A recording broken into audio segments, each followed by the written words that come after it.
DC Young Fly. Hello, I'm Robert Downey Jr.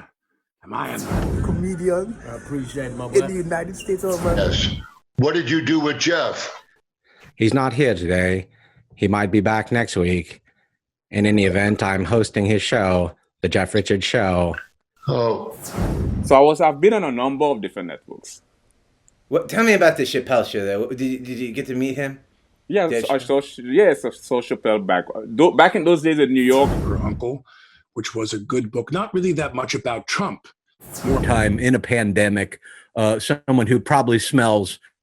Jimmy, I appreciate you, pal. Thank you for coming on, man. I really appreciate it. Buy shampoo with conditioner in it.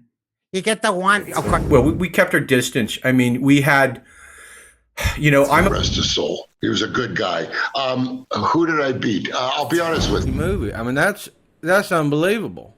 I know, it's huge. It's a black and white from 1960. On Criminal Minds as a cannibal serial killer. Okay. I'd rather you do. Jeff was so excited. It has foam in it. I would cook it. I'd put it in the oven. What was that? Not you, my cat.